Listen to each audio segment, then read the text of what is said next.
Hello, educators. Welcome to lesson 3, teaching online, full time or side hustle. We're going to try to explore career paths and time management options for online tutors.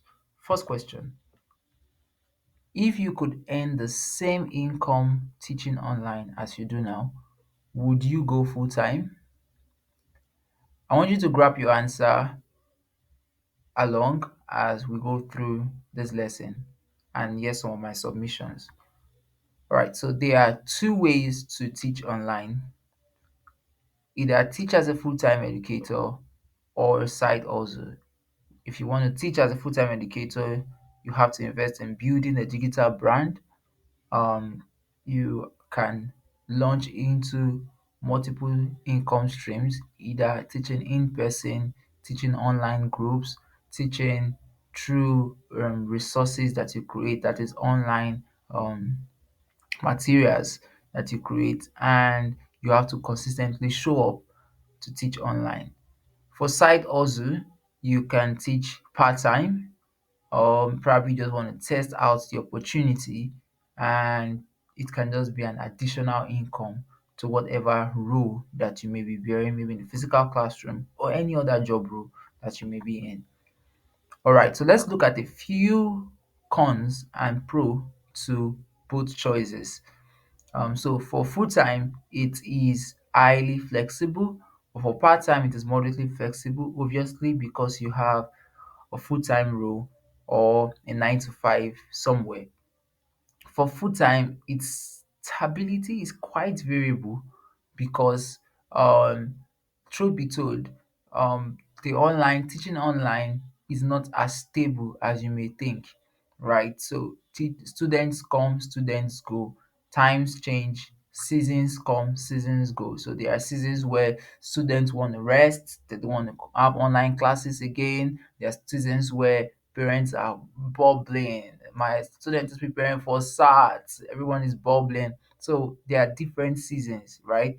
Then for side hustle, it's more stable because you already have a physical job, or you have a 9 to 5. You have something you do on the other side, right? So since it's one on one side, it's probably on the other side, right? So it's more stable. Now, the potential to grow full time is high. This is because it's full time, right? So you can extend your growth, you can expand, you can grow bigger. So I know full time educators that not only are they teaching full time, they now have a brand, they have a whole community, a whole, even a list of other educators that probably are doing side hustles that work with them. So they are getting many students because they've shown up as someone in that space, like they build a brand in that space. So at this point now, they have to delegate and employ other educators to work with them.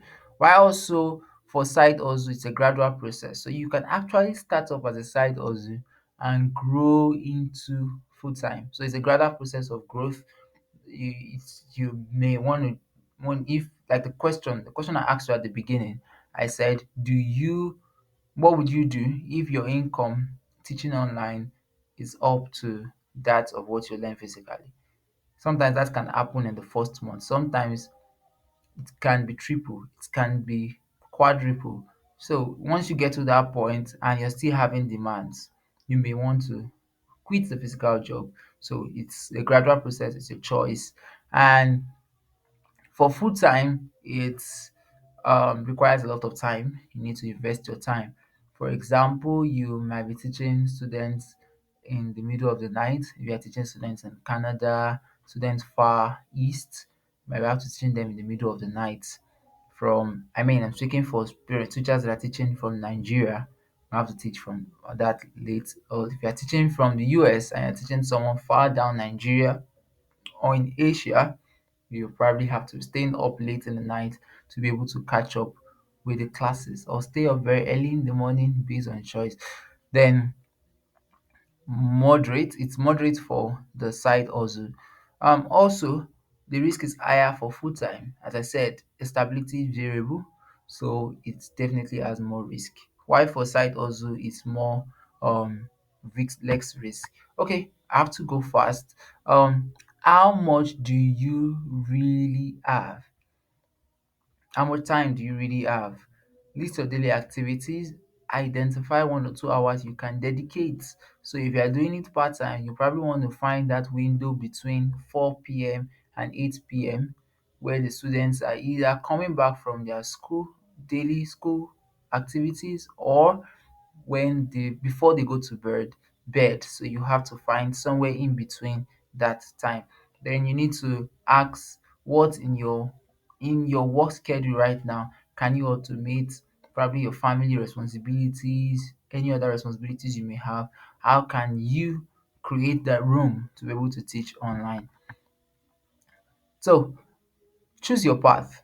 Choose your path right now. Set smart goals. Make sure it's specific, it's measurable, it's achievable, relevant, and time bound. Make sure it's relevant to you. Don't, it's not about comparison right now when it comes to teaching online. You don't have to compare between full time and part time. You have to look at where you are right now and see what you want to do. Do you want to become a full time? My personal bias, I want educators to remain in the physical classroom. That's for those that probably are teaching in the physical classroom. We still need educators there. Schools are looking for teachers. Though I understand that the physical classroom most time is not as profitable as teaching online, but I'm of the opinion that whilst that is also true, we still need to find a way to teach physically, because a physical classroom allows us or affords us the time or opportunity to have interaction with our students. Students still need this, and school leaders should make amendments to the price and the payment of staffs. Right, this might need to increasing the school fees, or this might need to cutting down some expenses. But let's value our teachers. Many teachers are leaving the classroom. Many teachers don't want to go to the classroom because of how much is being paid there. So choose your path. Both paths are rewarding. It's about alignment, not comparison. Treat teaching online like a business. Consistency and adaptability determines your success. I'll see you in the next module. In the next module, we are going to be going through the tools and digital infrastructure, how to teach online, tools to teach online, hands-on setup, and tools that make your class engaging. See you in the next class. Bye.